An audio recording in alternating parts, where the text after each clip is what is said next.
Mes ennemis finiront dans la gueule de leur propre lion est le thème que nous voulons partager ce matin.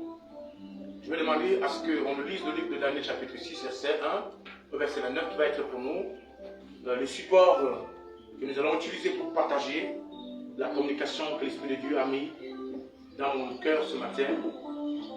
Dieu m'a dit, aujourd'hui Dieu veut régler un certain nombre de choses dans notre vie et il voudrait que nous puissions traiter sur la question des ennemis. Les ennemis de David finiront dans la gueule de leur propre lion. Les ennemis, ou mes ennemis, si tu veux, tu enlèves David, tu mets ton nom. Mes ennemis finiront dans la gueule de leur propre lion. Mais comme il s'agit de Daniel ici, nous avons utilisé le nom de Daniel qui parlait en fait de nous pour parler de ceux qui sont là, qui les écoutent à travers la parole de Dieu. Daniel chapitre 6. Allons-y rapidement, bien aimé, à partir du verset 1er jusqu'au verset 29, celui qui a trouvé peut lire ce passage pour nous. Nous allons partager le message. Les ennemis de David finiront dans la gueule de leur lion. C'est le thème que nous partageons aujourd'hui dans ce culte solennel de libération de puissance. Nous voulons vous encourager, ceux qui nous suivent, que nous avons également une page TikTok, où vous pouvez vous abonner, où les messages sont également initiés qui apportent beaucoup de changements et de transformations dans la vie de ceux qui nous suivent. Daniel, chapitre 6. À partir du verset 1er. Du verset 1 au verset 29. Nous lisons au nom du Seigneur Jésus-Christ et que ce passage soit notre partage. Darius trouva bon d'établir sur le royaume 120 satrapes qui devaient être dans tout le royaume. Il mit à leur tête 3 chefs, au nombre desquels était Daniel, afin que ces satrapes leur rendissent compte et que le roi ne souffrit aucun dommage. Daniel surpassait les chefs et les satrapes parce qu'il y avait en lui un esprit supérieur. Et le roi pensait à l'établir sur tout le royaume. Alors les chefs et les satrapes cherchèrent une occasion d'accuser Daniel en ce qui concernait les affaires du royaume. Mais ils ne purent trouver aucune occasion, ni aucune chose à reprendre, parce qu'il était fidèle et qu'on n'apercevait chez lui ni faute, ni rien de mauvais. Et ces hommes dirent, nous ne trouverons aucune occasion contre ce Daniel, à moins que nous n'en trouvions une dans la loi de son Dieu. Puis ses chefs et ses satrapes se rendirent tumultueusement auprès du roi et lui parlèrent ainsi. Roi Darius, vis éternellement. Tous les chefs du royaume, les intendants, les satrapes, les conseillers et les gouverneurs sont d'avis qu'il soit publié un édit royal avec une défense sévère, autant que quiconque, dans l'espace de 30 jours, adressera des prières à quelque Dieu ou à quelque homme, excepté à toi, ô roi, sera jeté dans la fosse au lion.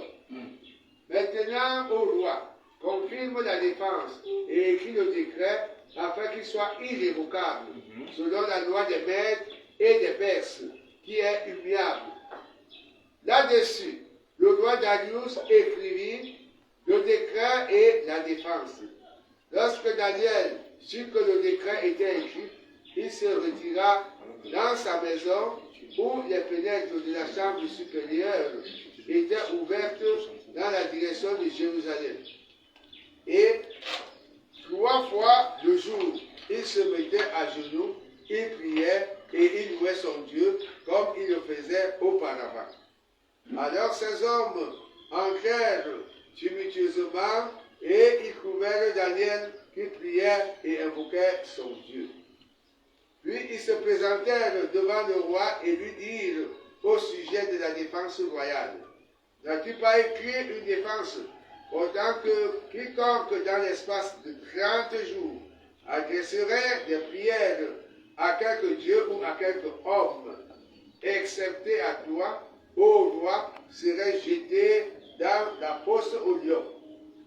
Le roi répondit, la chose est certaine selon la loi des Mèdes et des Perses qui est immuable. Ils prirent de nouveau la parole et dirent au roi, Daniel, l'un des captifs de Juda, n'a tenu aucun compte de toi, ô roi, ni de la défense que tu as écrite, et il fait sa prière 3 fois le jour. Le roi fut très affligé quand il entendit cela. Il prit à cœur de délivrer Daniel, et jusqu'au coucher du soleil, il s'efforça de le sauver. Mais ces hommes insistèrent auprès du roi et lui dirent, sache, ô roi, que la loi des Mèdes et des Perses exige que toute défense ou tout décret confirmé par le roi soit irrévocable. Alors le roi donna l'ordre qu'on amena Daniel et qu'on le jeta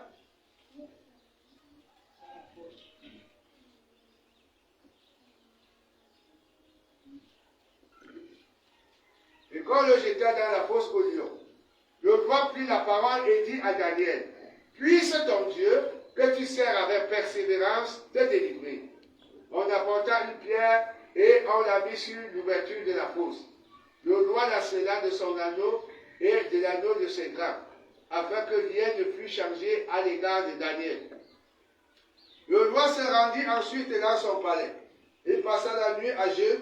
Il ne fit point venir de concubine auprès de lui, et il ne put se livrer au sommeil.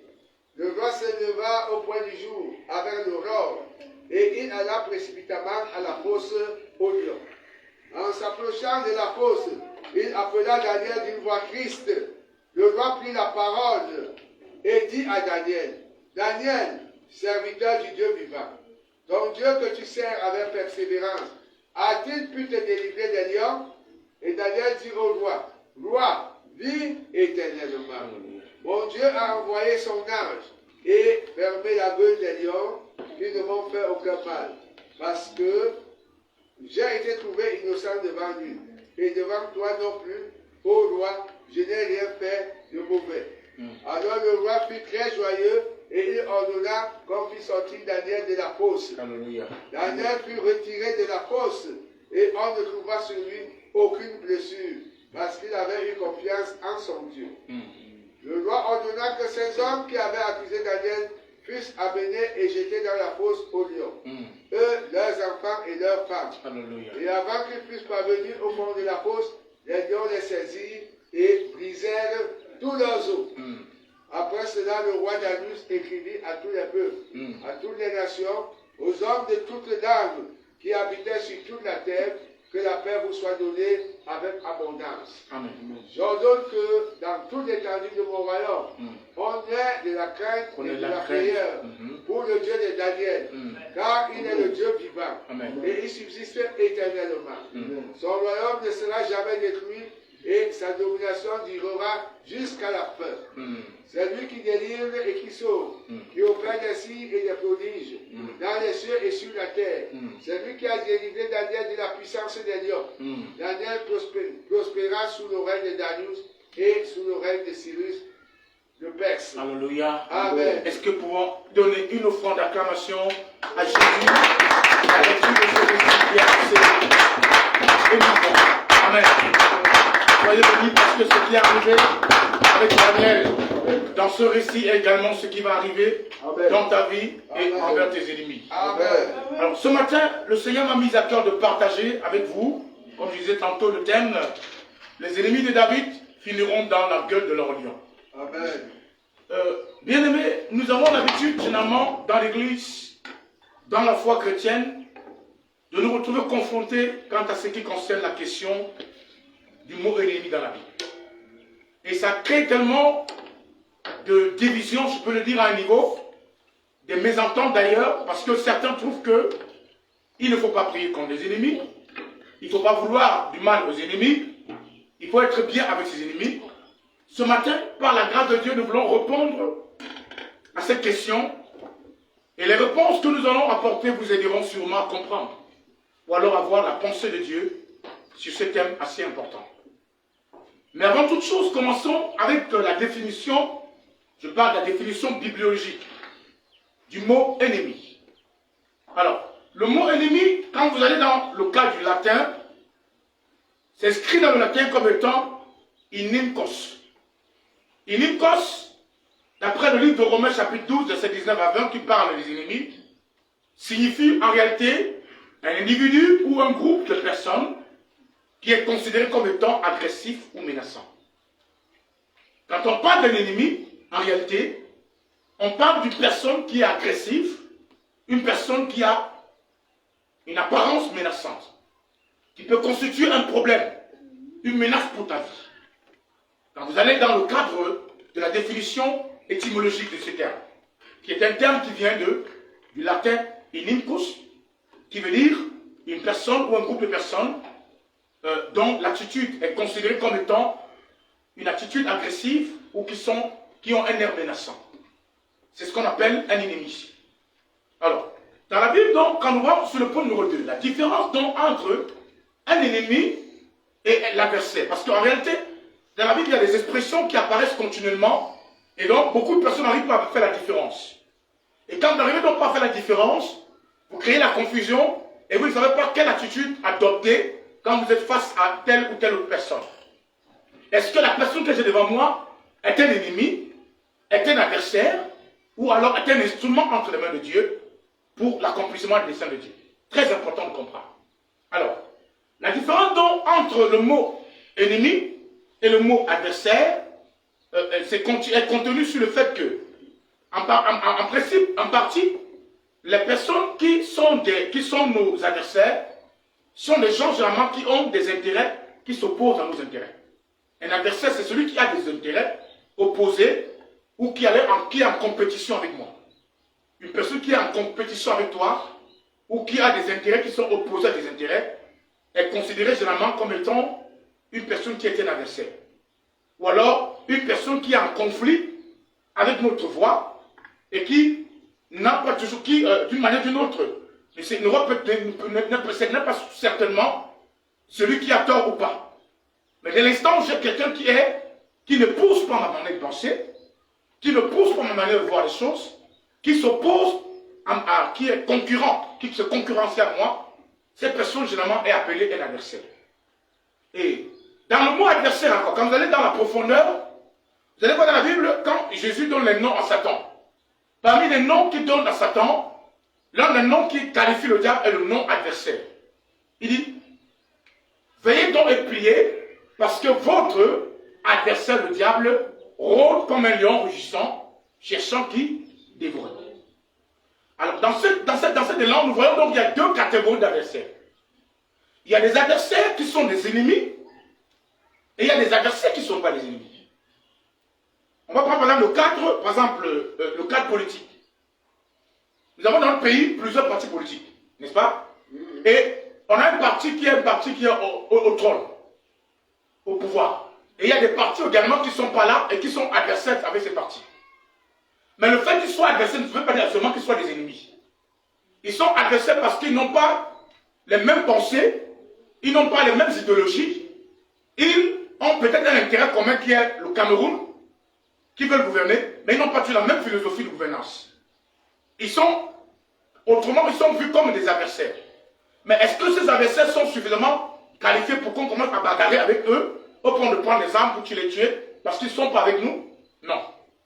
Alors, beaucoup de personnes confondent dans l'église et dans le monde le mot ennemi, et comme ils confondent, c'est comme ça qu'ils posent des actes, même dans leur prière, sans comprendre ce que Dieu attend d'eux.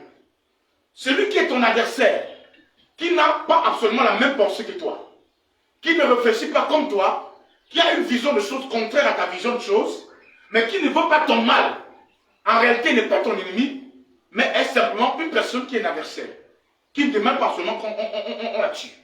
Or, on a dans ce monde d'aujourd'hui, beaucoup de personnes ne supportent pas les adversaires. Ils aimeraient que leur vie soit tellement tranquille, au point où personne ne s'oppose à toi, personne ne contredit ce que toi tu as, tout le monde doit te suivre au cliquement, prenez cliquement de doigt, et c'est ce qui crée donc ce qu'on appelle la dictature à un certain niveau. Alors, un adversaire dont n'est pas absolument un ennemi, mais peut être simplement une personne qui est opposée à ma manière de voir, alors qui est opposant, qui n'est pas allié à moi, ou alors qui peut être en même temps qui a des batailles qui ne sont pas les mêmes batailles que moi. Première catégorie. Maintenant, il y a un autre type d'adversaires que j'appelle des ennemis. Eux, ils ne sont pas des alliés. Et ils sont plutôt des partisans qui luttent contre toi. Hein? Des partisans qui luttent contre tout ce qui a équilibre, tout ce qui a bonheur, tout ce qui a stabilité, tout ce qui peut te permettre d'être comme cela se doit. Eux là, ce ne sont pas des adversaires, mais ce sont des ennemis en fait. On se comprend très bien? Alors, il faut que nous puissions comprendre clairement ces deux choses-là, parce que c'est là où tout part. Mettons dans la tête que tout le monde qui est avec moi, qui est contre moi, Jésus a été clair. Dans une de ces déclarations, il dit, ceux qui ne sont pas avec moi sont contre moi. On est d'accord? Mais ce n'est pas parce que tout le monde qui est contre toi veut dire que tout le monde veut ta mort, ou veut ton malheur. C'est pas parce que vous ne vous croisez pas dans la manière de voir les choses, dans la manière d'analyser les choses, dans la compréhension ou dans la philosophie de la vie. Ça ne veut pas seulement dire que c'est un ennemi qu'il faudrait tuer. C'est exactement ce qui se passe avec le cas des religions aujourd'hui. Où les religions se croisent et chacun a sa manière d'appréhender les choses. On ne va pas se mettre à prendre le couteau, la machette et commencer des campagnes comme à l'époque où on faisait des croisades religieuses, où on voulait contraindre les gens à pouvoir épouser une vision religieuse parce que on pense que notre religion, ou notre manière de voir, ou notre christianisme, ou notre manière de penser est la chose qu'il faut absolument que tout le monde doit adopter par force. Alors, là, ça devient un problème parce qu'on n'a pas bien compris à ce moment comment ça se passe. Allons-y pour le 3. Quelles sont les catégories d'ennemis? Parce que ce qui nous intéresse ce matin, ce n'est pas les adversaires, mais les ennemis. Quelles sont les catégories d'ennemis que nous rencontrons dans le chemin de la vie ou dans le chemin de la foi? Amen. Nous avons ce qu'on appelle les ennemis visibles connus. Les ennemis visibles connus. Nous avons ce qu'on appelle les ennemis visibles cachés. Nous avons ce qu'on appelle les ennemis visibles inconnus.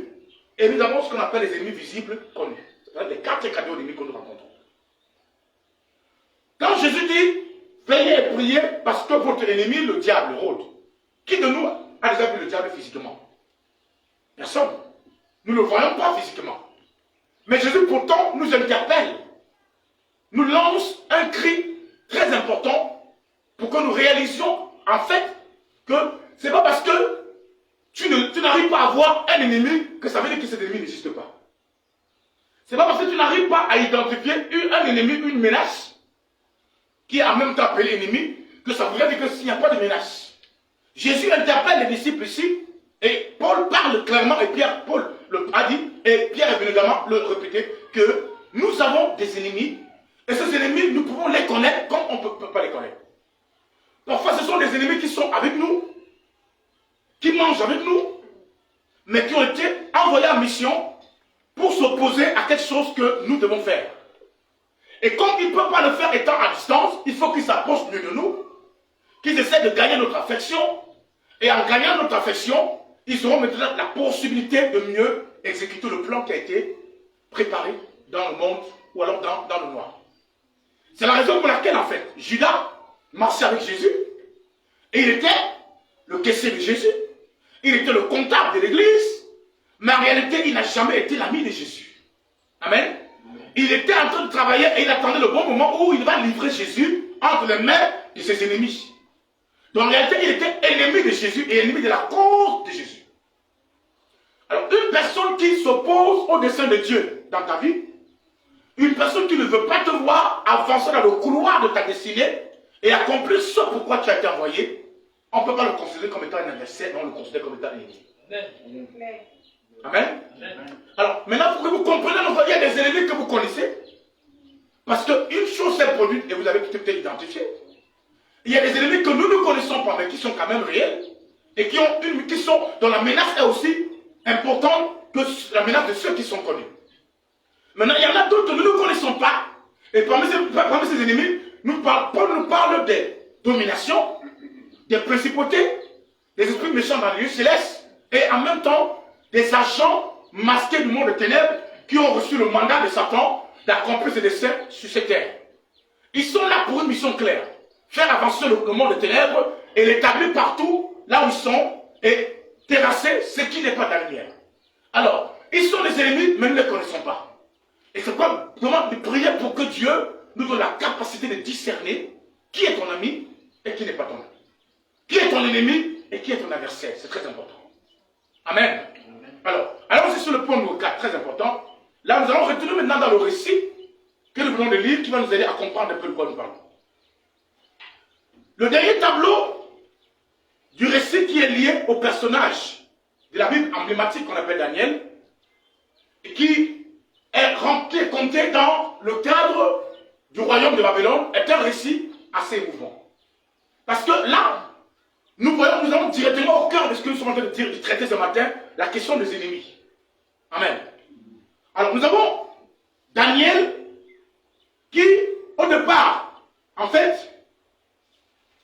a été nommé par le roi, l'empereur Darius, au temps des royaumes de Mèdes, parce qu'il y a eu beaucoup de royaumes qui ont régné, et nous sommes ici dans le temps du royaume de Babylone. Après la déportation du peuple d'Israël sur la terre étrangère, il y a eu une succession de 3 rois qui ont dominé, et parmi les gens qui avaient été amenés à Babylone, il y avait un groupe de jeunes qui avaient une grâce de Dieu particulière, parmi lesquels il y avait Daniel, Abednego, Shadrach et Meshach. En fait, les noms en question ne sont pas les noms qu'ils avaient au départ, mais c'est les noms que le roi de ce pays leur a donné quand ils sont arrivés. Parce qu'ils n'arrivaient pas à épeler très bien leurs noms, et vous savez, avec l'orgueil des nations, quand un pays réussit à gouverner, à prendre le contrôle d'un pays, et qu'il a suscité, il ne peut plus permettre que vous puissiez être encore, à vous sentir à l'aise dans votre peau. Donc il leur a donné des noms qui, par exemple, le nom d'Abednego veut dire le dieu Négo. Abednego veut dire le dieu Négo. Donc, Négo était un dieu qui était adoré par les Babyloniens. Alors, on est donc dans une période de l'histoire très critique où le peuple de Dieu a été privé de la liberté. Ils ont été amenés en déportation pour 70 ans, d'après la prophétie qui avait été annoncée par le prophète Jérémie. Et de tout nombre, on a Daniel qui a été sélectionné parce qu'on a remarqué en lui une dimension de richesse qu'il avait en lui, mais une richesse intellectuelle, une richesse spirituelle qu'il portait en lui.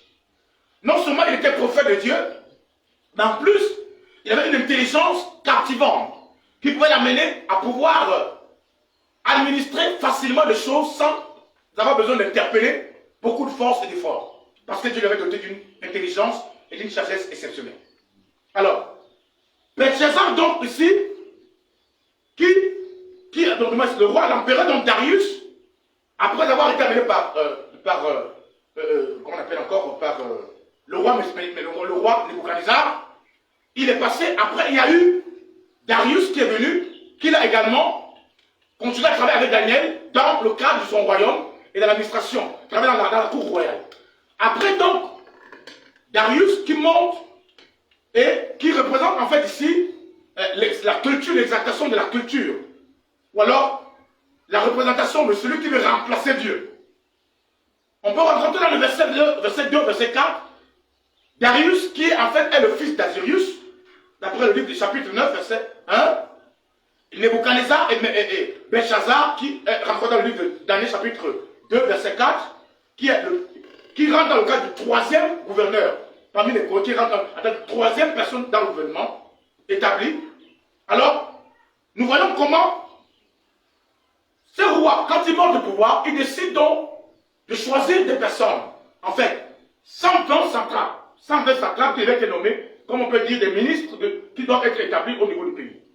Alors, on décide donc maintenant de choisir parmi ce genre 120 hommes qu'on va établir dans l'ensemble du pays qui ont des qualités et des performances que les autres n'ont pas. Et le choix donc est dirigé sur Daniel parmi les gens qui ont été établis et qui dirigeaient l'ensemble du royaume, établis en tant que gouverneur dans telle région, dans telle province. Alors, lorsqu'on les établit, ils ont commencé à régner et très rapidement, Daniel s'est distingué des autres parce qu'il avait une intelligence que les autres n'avaient pas. Il avait l'esprit de Dieu en lui et il était prophète de Dieu. Donc, Dieu parlait tellement à Daniel et il avait le don d'interprétation des rêves également. Alors, ça fait que Daniel, très vite, s'est fait distinguer des autres par son intelligence et il a commencé à briller très très très tôt au point où la manière de gérer les affaires a élevé tellement Daniel au point où le roi a vu Daniel et les rapports qui venaient de passer par là, de dire de plusieurs régions, parvenaient au roi au point où, lorsque le roi s'est assis, il a lu les rapports, il s'est rendu compte que Daniel menait un travail extraordinaire qui faisait avancer le royaume d'une manière très très élevée. Alors, le rapport donc étant arrivé chez le roi donc a décidé maintenant d'aller donc parmi les 3 provinces les plus élevées et de choisir donc 3 personnes qui sont les meilleures et de les établir donc sur les 3 provinces qui étaient les provinces stratégiques, là où les richesses étaient concentrées, là où le pouvoir était concentré. Alors, bien aimé, dans le choix donc de Dieu, Daniel va être localisé par le roi. Or, nous avons ici l'histoire. Daniel n'est pas originaire de Babylone. Il n'est pas un Babylonien, c'est un étranger. Et il a été amené là-bas en tant qu'esclave. Voici donc un esclave qui va venir battre tous les records. Non seulement il a été positionné auprès du roi, et dans le royaume de son père, Nebuchadnezzar, on a vu comment Daniel a été utilisé pour régler beaucoup de choses. Et à la succession, par son fils, on a vu comment Daniel a encore brillé. Et au temps du 3e roi, il est toujours présent. Et le fait donc qu'il était là, sur les 3 royaumes, il était en train d'être élevé toujours. Alors une situation est née au sein du royaume, que j'appelle la conspiration. Amen. Une énorme conspiration donc est née contre Daniel, qui est décrit dans le livre, dans le verset 5 au verset 10. Les motifs de la conspiration sont clairs. L'envie, amen, la ruse, la jalousie, la subtilité et le mensonge. Voilà généralement comment nous pouvons localiser. Quand tu as fait un ennemi, il y a des choses qui caractérisent généralement les ennemis.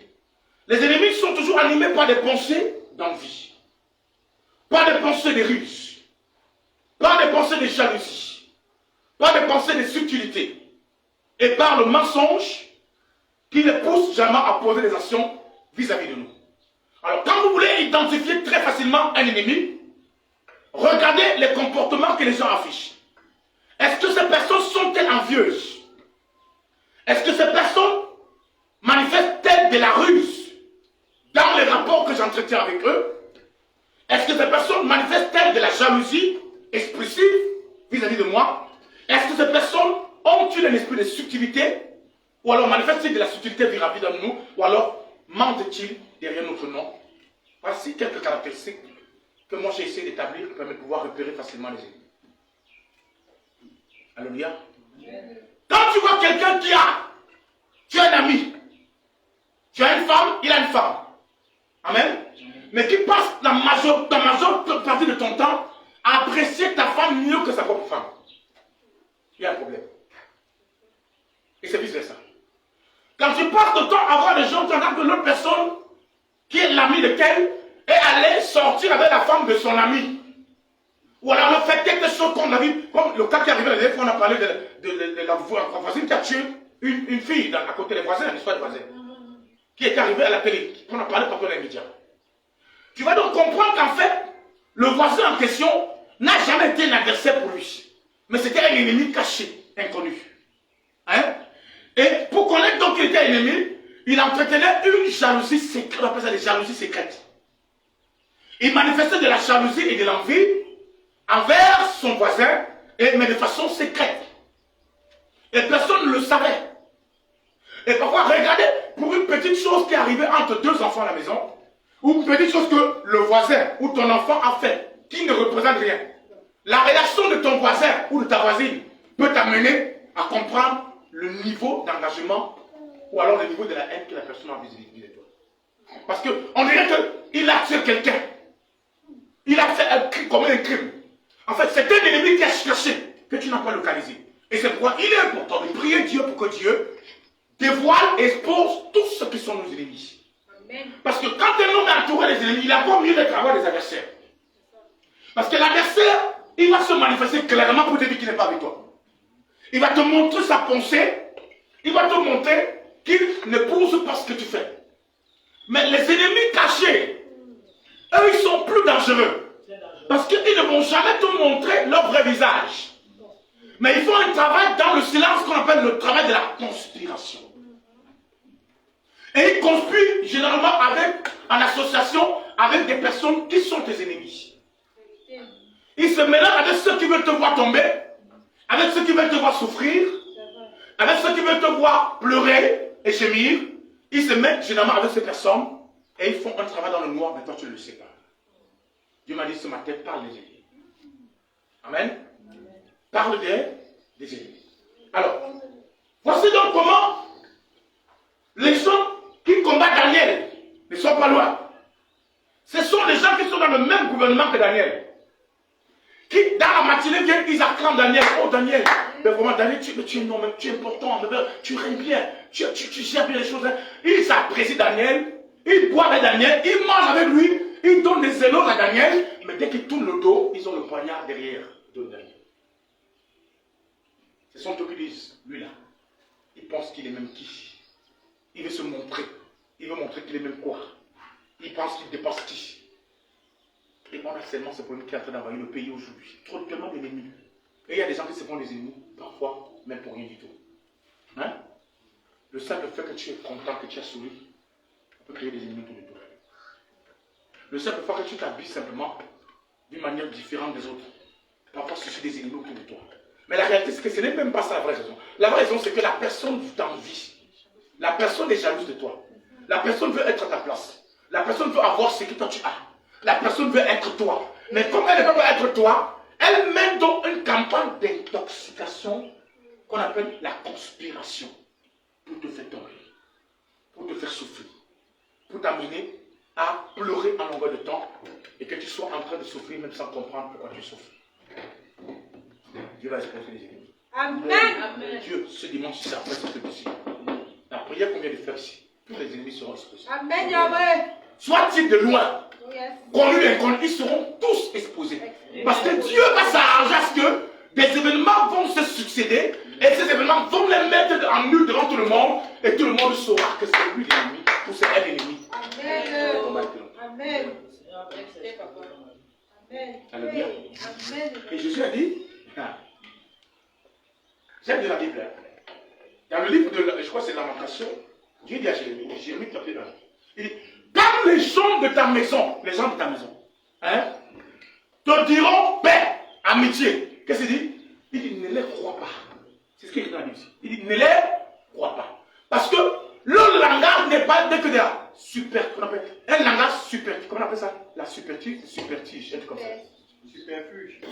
Il n'y a rien de vrai dans ce qu'ils sont en train de dire. Ils veulent simplement t'emballer comme on dit jamais au quartier. Ils veulent simplement te rouler dans de la poussière ou dans la boue ou dans la farine. Pour que tu crois aux paroles qui viennent de leur bouche et que tu puisses t'attacher à eux et que tu les ouvres ton cœur. Et ils vont te mettre le poison ensuite. Amen. Les ennemis vont être exposés. Amen. Tes ennemis seront Exposés. les ennemis de Rome vont être exposés. Ne dérangez pas, ils seront exposés. Amen. En fait, Dieu est un Dieu jaloux. C'est-à-dire que la jalousie en temps réel c'est une expression non naturelle. Tout le monde peut être jaloux. C'est normal d'être jaloux. Mais il y a une catégorie de jalousie qui ne s'exprime plus. Elle n'est plus de la jalousie, mais elle s'appelle de la sorcellerie. Amen.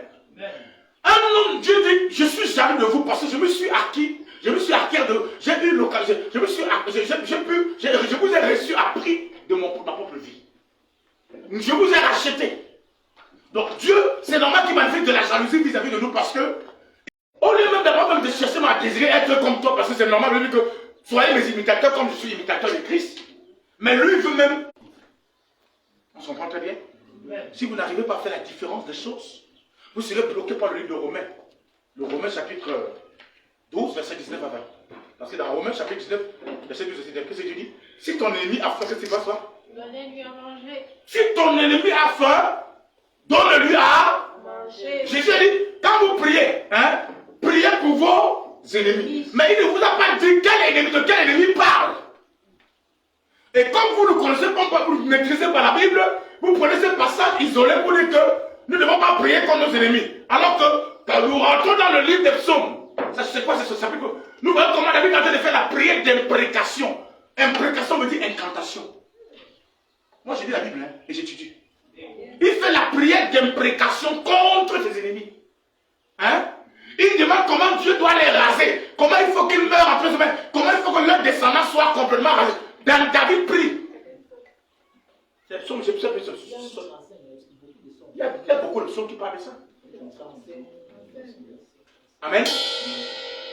comme Jésus est en train de marcher avec les disciples à un certain niveau, il leur envoie pour aller demander l'espace qu'ils vont séjourner et ils vont avoir à célébrer la Pâque.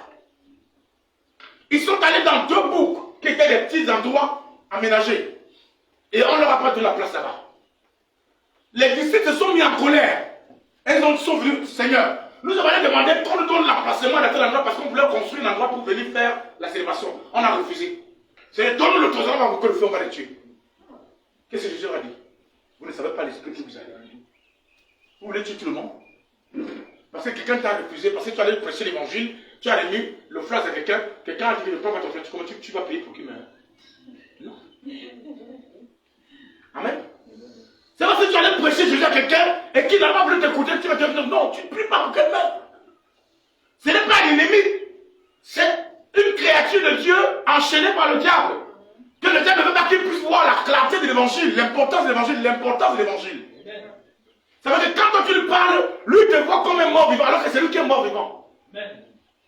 Il te voit comme un cadavre enterré. Il se moque même de toi. Mais en réalité, c'est lui qui est mort. Parce que celui qui n'a pas Jésus, c'est un cadavre ambulant. C'est un moribond. Il roule dans les voitures, mais c'est un cadavre. Alors nous commençons à prier contre tout le monde parce que les gens nous ont insultés? Non. Tu es allé sur le terrain de l'évangélisation, on a dit, ton prophète, il est même qui? Les faux prophètes. On va mettre son gros fan. Tu dis que on va prier, on va le tuer. Non, non. Amen. Jésus lui-même, on l'a traité comme ça. On l'a chiffonné. On lui a donné tous les noms. On lui a dit qu'il était démon. Qu'il portait le démon dans son corps. Mais il n'a pas prié pour les gens qui disaient qu'il portait le démon dans son corps. Amen. Mais par contre, celui qui vient casser l'église de Dieu, hein, voler les appareils de Dieu, souiller l'église, profaner le temple, lui là, il n'est plus l'adversaire, mais c'est un ennemi déclaré. Il a déclaré la guerre à Dieu et Dieu va le répondre. Amen. Amen. Amen. Amen. Celui qui prend ton nom chaque matin et il a mis ton nom sur les marabouts et les charlatans pour dire, c'est même celle qu'on doit tuer. Ce n'est plus un adversaire, c'est un ennemi. Amen. Et ce n'est pas le genre d'ennemi là que je demande de nous manger. Lui là, il faut l'égorger. On se comprend très bien? Amen. Quand Élie arrive sur le territoire, tu viens de revenir sur l'histoire tout à l'heure, Daniel, quand il arrive sur le territoire en Israël, il trouve qu'il y a 2 personnes, Akab et Jézabel. À cause d'Akab et Jézabel, il y a le culte de Dieu a été profané, l'autel de Dieu central a été renversé, et on a établi des idoles dans l'ensemble du pays au point où Israël ne voulait plus entendre parler de Dieu. Chacun avait son idole dans sa maison qu'il adorait comme étant son Dieu. À cause de ces 2 personnes qui finançaient les faux prophètes et qui combattaient contre les prophètes de Dieu qui étaient dans la ville. Quand il est arrivé après 3 ans et 6 mois, qu'est-ce qu'il a fait? Il a demandé, il les a challengés physiquement devant tout le monde. Et lorsqu'il a eu la victoire, qu'est-ce qu'il a dit? Il a dit qu'on les amène au torrent de Cédron et qu'on les égorge. Pourquoi? Parce que ces gens-là, aussi longtemps qu'ils sont en vie, il n'y aura pas de vie pour toi. Aussi longtemps qu'ils seront en vie, il n'y aura pas de sécurité ni pour toi, ni tes enfants, ni tes descendants de ta carrière. Tu les laisses vivre. Crois-moi, tôt ou tard, tu partiras, tu payeras ta carte. Amen. Ce ne sont pas des adversaires, mais ce sont des ennemis. Et ces gens d'ennemis, ce n'est pas à eux que Jésus demande de donner à manger, à boire. D'ailleurs, même de toute façon, même pour te passage, vous comprenez même quand c'est passage. Parce que Jésus dit, si ton ennemi a faim, fais quoi? Donne-lui à manger. Qu'est-ce qui va se passer? La conséquence c'est quoi? Ce sont les charbons ardents que tu mets sur sa tête. Quelle est cette nourriture que tu donnes à quelqu'un et tu veux que la personne puisse avoir le charbon dans sa tête? Ça veut dire que Jésus est en train de vous dire clairement et d'une manière explicite que la nourriture que tu donnes à ton ennemi est un piège pour lui. Hein? La bonté que tu manifestes pour lui, qui ne pense pas que c'est une bonté simple, tu es en train de le piéger. Et il va tomber sur le piège là. Et tu vas finir avec lui. Alléluia. Amen. C'est pas parce que quelqu'un est catholique, protestant, évangélique, pentecôtiste, musulman, je ne sais pas encore, qui sont tes ennemis, ne sont pas tes ennemis là-bas. C'est pourquoi je l'ai dit, nous ne sommes pas venus combattre la chair et le sang. Mais nous combattons contre les dominations les autorités, les principautés, les esprits méchants dans les lieux célestes. Maintenant, il y a des agents de l'ennemi qui sont tapis dans l'ombre, qui sont dans ton quartier. Ils sont des suceurs d'énergie. C'est à cause d'eux que personne ne se marie dans ce quartier. C'est à cause d'eux que personne n'évolue dans cette famille. Et c'est à cause d'eux que les gens meurent de façon anormale. Parce que lui, il a son serpent. Donc tu m'as demandé moi de laisser mon cousin ou mon oncle qui a son moment, qui mange mes enfants. Et j'ai dit, Seigneur, garde-le. Je tue le serpent, je le tue aussi. Pour que mes enfants soient plaisir. Amen. Amen. Est-ce qu'on se comprend très bien? Amen. Si vous ne comprenez pas ces choses très bien, parce que en fait la compréhension nous amène à être dégagés. Je sais de connaître la vérité vous rendra libre. Beaucoup de gens sont prisonniers dans leur esprit parce qu'ils n'ont pas compris ce qu'est chose dans la vie. Donc même les prières qu'il veut lever, il n'arrive pas à lever la prière normalement parce qu'il a la peur d'être en train d'aller en contradiction avec la parole de Dieu. Amen. Non. Celui qui a le moment, fait le serpent boire dans ton quartier. Il est venu mettre dans tes toilettes. C'est pour venir te bénir. Le serpent qui est dans le verre, c'est la qu'on a mis dans ton verre, c'est pour venir te donner quoi l'argent. Il met ça pour te vider les énergies. Parce qu'il sait que quand tu vas déféquer dans cette toilette-là, il récupère les énergies vitales qui proviennent directement des selles. Et ça va bloquer ta carrière. Et ta vie de prière va être comme si tu ne priais jamais. Quand je veux me t'attaquer le serpent, comme c'est son serpent, lui-même va mourir. Tu veux que je ne prie pas pour le serpent là? Parce qu'on va dire que non. Et il ne faut pas que les gens aiment prier pour les ennemis. Jésus n'a pas demandé. Jésus ne comprenait pas la Bible. Shut up, tu ne comprends rien. Amen. Amen. Il y a des gens qui ont juré que tant qu'eux ils seront en vie, tu ne seras rien. Amen. Qu'est-ce qui va te passer à ce moment pour que je sois quelque chose? Amen. Une personne qui a juré par le soleil, par la terre, par la lune, par toute la création, que tant que lui sera en vie, ou elle sera en vie, tu n'auras pas de vie. Tu fais comment de cette personne? Parce que la condition est claire. Il faut d'abord que la personne ne soit pas là pour que toi tu aies la vie. Tu fais comment ce moment-là? Tu meurs à sa place? Même les disciples ont dit à Jésus, là aussi, c'est pas nous. Va affronter la croix, ils ont fui nous laisser. Ne me demandez pas d'aller laisser les gens qui sont là, qui viennent détruire le travail que je fais, qui viennent empoisonner mes enfants, qui viennent ensorceler les gens, qui viennent bloquer mes affaires, qui s'attaquent à l'église de Dieu, qui attaquent les serviteurs de Dieu, qui vont dans les réseaux sociaux et qui racontent des mensonges contre les serviteurs de Dieu. Est-ce que vous savez ce que ça peut coûter? Un mensonge qu'on raconte sur ta vie. Quand on a raconté un mensonge sur toi, ça veut dire s'il y a 5 personnes qui croyaient en toi et que ces messages arrivent dans leurs oreilles, ça, tu peux perdre les 5 personnes à cause de mensonge. Et tu sais donc que Dieu bénit les gens en fonction des relations que tu donnes. Si cette relation est censée t'apporter du bien, voilà la maman qui est là, tu ne donnes pas son nom parce que son nom direct. Tu te rappelles, non? La maman qui venait là, quand on venait ici, qui vient prier, les choses qu'elle venait te dire. Hein? On a des gens qui viennent dans les églises, ils ne viennent pas pour prier Dieu, ils ne viennent pas pour chercher Dieu, il est là pour détruire l'église et il passe par le commérage, le sabotage, vilipendant des serviteurs de Dieu. Il y a une qui racontait comme ça, que moi je couche avec toutes les femmes de l'église. Elle allait jusqu'à dire aux gens que on m'a trouvé à un moment qu'elle a des témoins. Où j'étais en train d'embrasser 4 filles. Il dit, j'ai quelle fois pour embrasser 4 filles? Amen. Elle raconte ça. Et comme c'est une personne qui était tellement rapprochée de moi, et les gens me voyaient marcher avec elle, elle portait mon sang, et les gens ont cru à ce qu'elle disait. Et ça a affecté l'église. J'étais obligé de venir à l'église et dire, je prends la Bible, je place devant Dieu. Nous sommes tous ensemble. La femme parmi vous ici, à qui j'ai même dit, envoie même un message un matin, ou que j'ai même à présenter que tu es belle. Lève la main ici, je lève la main. On juge devant la Bible. Que celui qui manque meurt. Elle a fui. Elle a fui. Amen. Quand tu te mélanges aux gens qui me combattent, tu deviens mon ennemi. Comprends très bien ça. Amen. Amen. Amen. Comment identifier les gens qui se mélangent avec les gens qui vous font la guerre? Ce ne sont pas vos amis, hein. Ce sont vos ennemis. Amen. Il faut que vous puissiez discerner vos ennemis. Amen. J'ai aimé le président Paul Biya. Je ne suis pas là pour le vanter, je ne fais pas de campagne, moi je ne suis pas un politicien. Mais c'est un monsieur qui est très dangereux. Amen.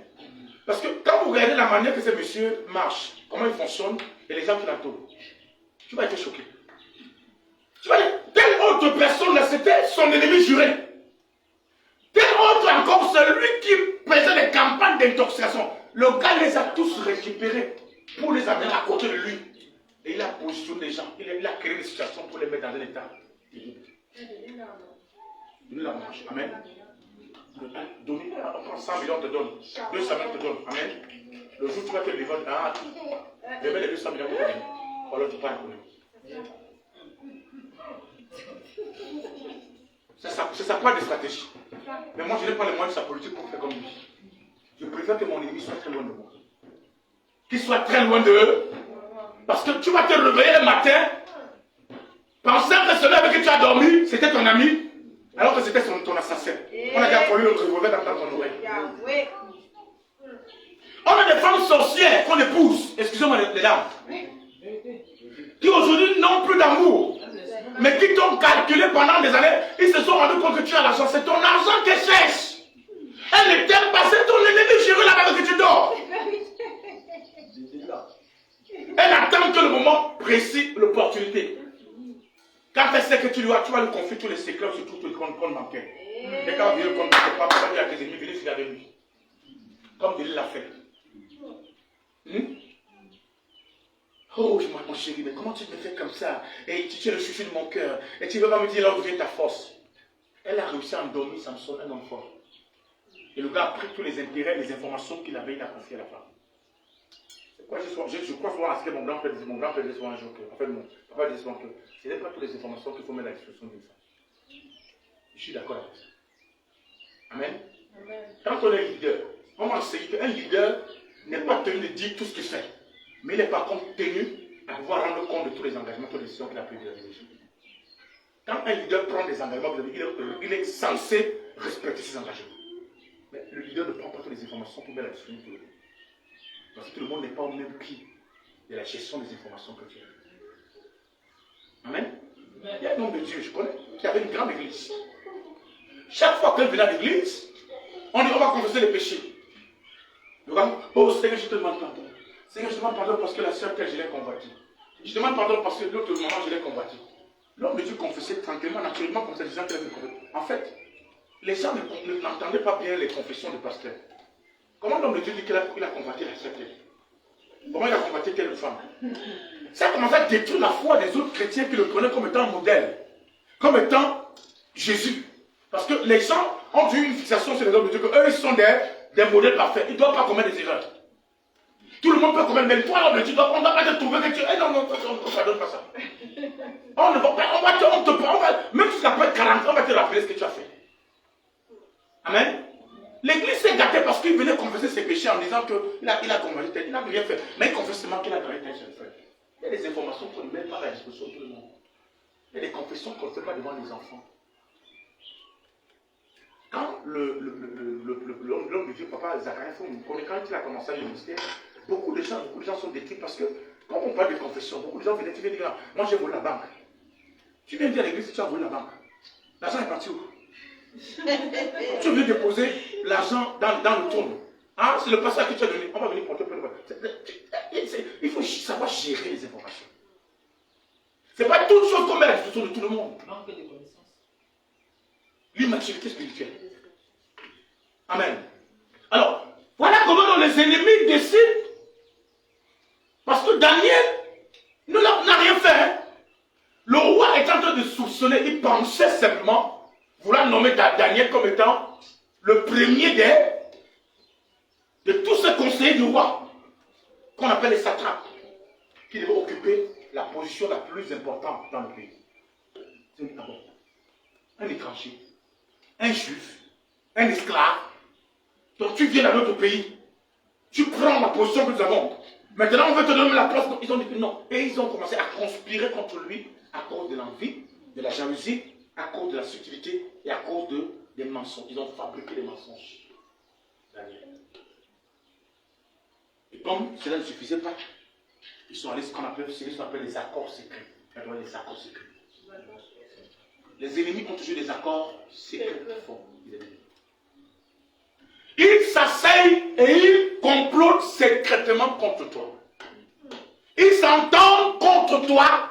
Ils entendent comment on peut faire pour le faire tomber, comment on peut faire pour pouvoir renverser son église, comment on peut faire pour renverser son foyer, comment on peut faire pour détruire son travail. Ce n'est pas du hasard. Les ennemis travaillent comme le diable travaille. Ils font un boulot clair. Et ce boulot est un boulot qui est connu.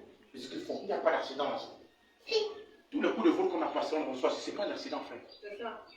Amen. Un accident, ça se passe une fois. Quand ça arrive, il y a 2 fois, à la même période, 3 fois, ce n'est plus un accident. C'est un ennemi qui est en train de faire un travail. C'est des ennemis qui font un travail dans le secret. Et ce travail a un but bien clair. Hein? Déstabiliser, nuire, faire du mal. Comme je vous ai dit, le diable vient pour détruire, égorger, voler. Voilà le travail que le diable fait. Et les ennemis font le même travail que le diable. Parce que la semence que les anime est la même semence qui a niqué la Bible dans le corps du diable. En fait, la semence qu'ils portent, c'est la semence que le diable leur a donnée. Ce mode de fonctionnement, c'est comme ça que le diable fonctionne exactement. Nuire, détruire, s'accaparer, voler, briser des vies et interrompre les carrières. En empêchant à ce que tu puisses devenir ce que tu es. Alors si tu veux connaître tes ennemis, écoute les gens. Amen. Si tu veux connaître qui sont les ennemis, commence à écouter les gens. Commence à observer les gens. Regarde les attitudes des gens. Analyse les comportements des gens. Amen. Quand tu te trouves devant une situation, tu es en difficulté, écoute les langages que les gens tiennent quand tu es en difficulté. Tu peux commencer à décider qui sont tes ennemis. Même dans ton quartier. Parce que l'ennemi va toujours se réjouir du malheur des autres. L'ennemi va toujours prendre plaisir dans le corps de Christ aujourd'hui, bien aimé. Les ennemis sont remplis comme ça dans le corps de Christ. Les agents qui ont été injectés dans l'église. Amen. Il suffit qu'on en dise que tel serviteur de Dieu a eu tel problème spirituel. Amen. Oh. Ils vont se verser dessus. Regarde leurs commentaires. Regarde leurs publications. Amen. On dirait que c'est lui là, c'est Jésus qui est venu sur la terre. Même Jésus Christ n'a jamais été ça. Il a dit qu'il n'y a que le Père seul qui est parfait. Il n'a jamais dit qu'il n'était pas. Il n'y a que le Père seul qui est parfait. Même lui, Jésus. Est-ce que ça vous a appris la chicotte sur les gens? On a pas comment chicoter les gens. Il les a traités comme étant race de vipères. Ce n'est pas une injure. Si je te dis que race de vipères, ce n'est pas une injure, ça. C'est une injure. Donc il a dit des choses qui sont choquantes. Mais il y a des gens qui n'attendent que les mots de faiblesse de certaines personnes pour ramasser leur nom et mettre dans les réseaux sociaux pour les ventiler, les détruire leur image. Toute personne qui ne contribue pas à l'avancement de ta chose n'est pas absolument un ennemi. Mais toute personne qui s'oppose à l'avancement de ta chose est un ennemi. Parce qu'il y a des gens qui refusent de t'aider. Parce qu'ils ne veulent pas seulement comme ça, ils ne veulent pas t'aider. Tu ne les forceras pas à t'aider. Ce n'est pas obligé. Mais il y a des gens qui ne veulent pas t'aider et qui travaillent dans le noir pour que personne ne t'aide. Pour que personne ne vienne dans ton secours. Même si ton frère, c'est ton frère sorti du même sang, considère-le comme étant ton ennemi. Et les ennemis, on ne mange pas chez eux. On ne prend rien de ce qui leur appartient. On ne touche à rien à ce qui leur appartient parce que tout ce qui vient des ennemis n'est que du poison. Ce n'est que de la mort. Tu ne trouveras rien de bien dans l'ennemi. C'est pas fréquent, j'ai déjà déterminé mon ami, je te fuis. Amen. On organise des programmes, on me dit, tu ne viens pas si je ne viens pas. Qui viendra à ce programme? Il y a tel qui viendra, je n'ai pas le temps de venir. Parce que quelqu'un avant-hier, qui a pris ton nom, qui allait dire aux gens que tu es menteur, que tu travailles dans le trafic des ossements humains, que tu couches avec toutes les femmes de l'église, que tu voles, qui raconte des histoires, des sonnettes contre toi, et qui t'a fait perdre 15 à 40 personnes qui sont parties, qui sont déconnectées de toi. Ne pense pas que quand tu reviendras 1 an ou 2 ans plus tard, pour dire, oh vraiment mon frère, vraiment je te pardonne, mais tu restes très loin de moi. Je t'ai pardonné, mais reste très distant de moi, parce que je ne te crois pas. Je ne te fais plus confiance. Tu es un élément dangereux. Tu constitues une menace pour moi. N'oubliez pas qu'on a dit qu'un ennemi veut dire celui qui constitue une menace pour une autre personne. La menace, elle est là autour de nous. La menace, elle est verbale. La menace, elle est actionnaire. La menace, elle se manifeste par des comportements que les gens alignent, qui sont des comportements suspects, qui créent de la peur, qui suscitent des interrogations. Amen. Et il y a des comportements, quand tu les vois s'aligner, ne prends pas ça au premier degré. Prends ça au dernier degré. Ce sont des signes qui annoncent que cette personne finira par te faire du mal un jour. Moi, je ne suis pas Jésus qui va attendre que Judas vienne me trahir. Amen. Je ne suis pas Jésus qui va attendre que Judas aille prendre les pièces d'argent pour aller demander les pièces d'argent aux pharisiens, aux sadducéens, pour me vendre. Hein? Non.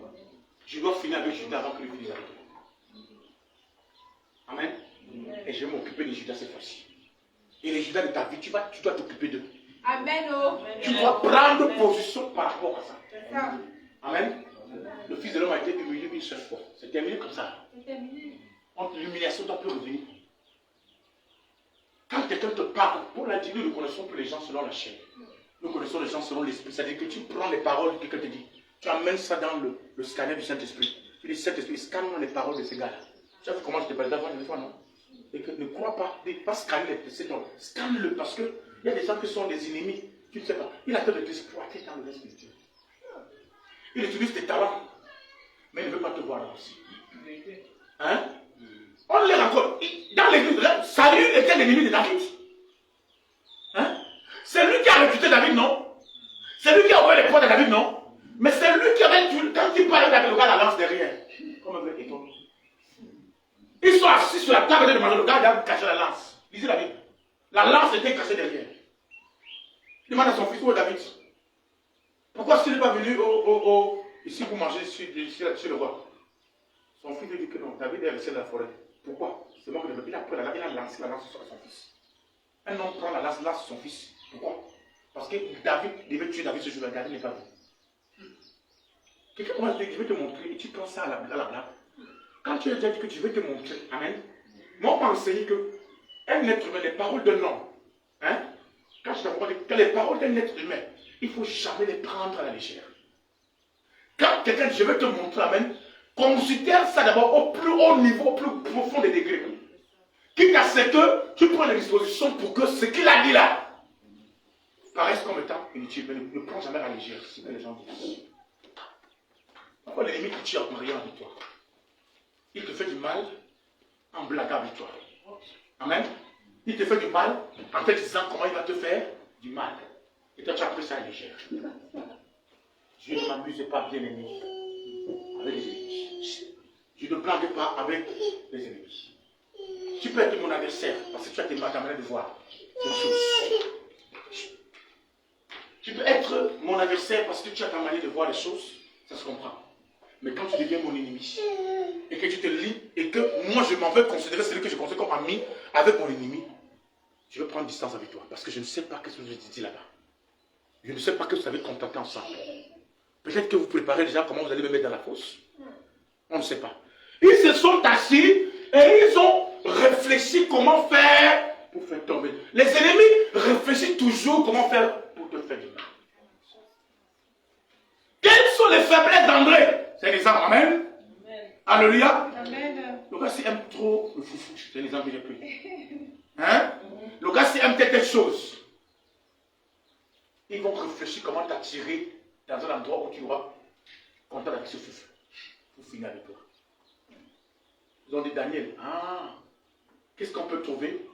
Le gars c'est tellement très intègre, on ne peut rien trouver dans sa vie. Il ne vole pas, il ne fume pas, il n'est pas avec nous ensemble. Qu'est-ce que nous pouvons trouver dans la loi de son Dieu qui peut le faire tomber? Voilà comment les ennemis réfléchissent. Comment je peux faire pour trouver de quoi te faire tomber?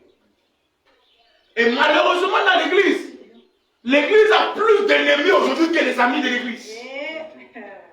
Les pasteurs qui sont ennemis des autres pasteurs, qui prient pour que l'église de tel autre tombe, qui souhaitent voir tomber pour que lui on dise qu'il est parfait. Amen. Celui qui souhaite le mal à son frère, c'est un démon.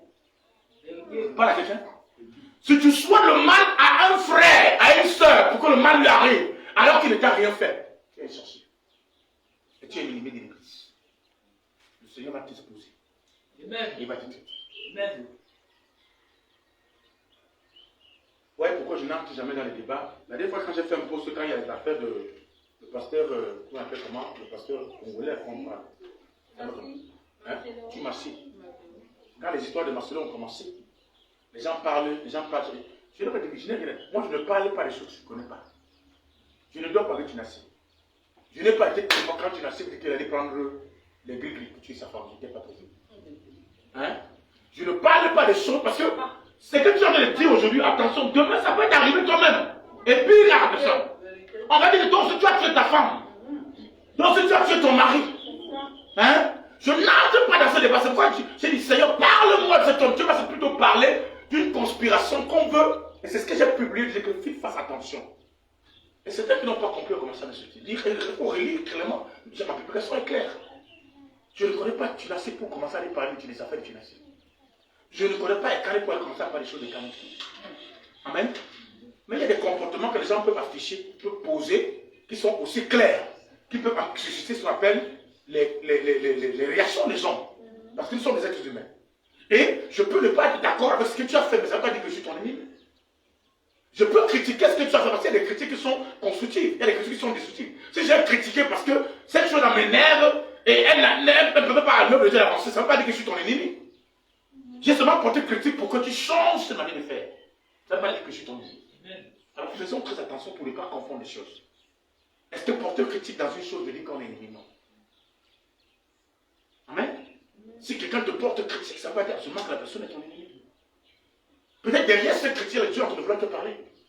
Pour que tu puisses te corriger. Mais si tu n'as rien compris, tu vas commencer à dire, feu du Seigneur, oui, je le tue. Non, tu le tues pourquoi? Il a seulement donné son opinion. Même Jésus a demandé à ses disciples. Hein? Les gens disent même quoi de moi? Il dit, qu'est-ce que les gens disent de moi? Certains disent que tu es Dieu, diable. L'autre dit que tu es démon. L'autre dit que maintenant vous-même vous dites quoi de moi? Si Jésus lui-même demandait les opinions des gens. Parce qu'il savait que les opinions peuvent permettre à quelqu'un de se construire. Quelqu'un d'autre son opinion sur une chose, ça peut t'aider à pouvoir avancer dans la vie ou à corriger une chose. Ça ne veut pas dire que je suis ton ennemi. Mais il y a des gens qui n'aiment pas les opinions des autres. Dès que tu as donné ton opinion, il se fâche, il te prend comme ennemi, il ne te parle plus. Il va commencer à prier contre toi. Hein? Parce qu'en réalité, la personne là est animée par l'esprit, le démon de l'orgueil. Et le démon de l'orgueil n'aime pas qu'on puisse apporter une critique dans ce que tu me fais. Parce que la personne se considère comme étant parfaite. Je me rappelle, la dernière fois j'ai fait un message à une servante de Dieu. J'ai porté un message, la manière quand on commençait à me dormir. Quand il y a des super pasteurs, j'ai seulement partagé un message que Dieu m'a donné. Je ne pensais pas qu'il y a des hommes de Dieu qui ont déjà atteint le niveau où ils n'ont plus besoin d'être édifiés. Hein? Vous partagez sur la page, non? Moi, jamais demandé pourquoi vous êtes venu pour comprendre. Parce qu'on ne sait pas par qui Dieu peut passer pour nous aider à corriger quelque chose dans la vie. Heureux ceux qui ont faim, parce qu'ils seront rassasiés. Heureux ceux qui ont soif, parce qu'ils seront désatterrés. Bien-aimés dans le Seigneur, ils ont conspiré contre Daniel. Mais j'aime la Bible. Ils se sont arrangés et ils ont trouvé la faille de Daniel. La faille, parce que Daniel était un homme de prière. Il était intègre, il aimait la prière. Il priait le matin, il priait à midi et il priait le soir. Ils sont allés dire au roi que, en fait, nous avons entendu qu'il y a des bruits dans la capitale, hein, qu'il y a des gens qui te font la guerre, qui veulent prendre ton pouvoir, ton trône. Alors, pour empêcher à toute personne de venir se rebeller contre toi, mon roi, fabrique une idole et place cette idole en plein cœur de la ville. Que pendant une période de 14 jours, qu'on élève la prière à aucun autre Dieu, que le seul Dieu qu'on doit adorer, c'est toi, soit toi. Amen. Ils sont allés étudier la Bible et ils ont découvert que dans la Bible, le Seigneur dit que tu n'auras pas de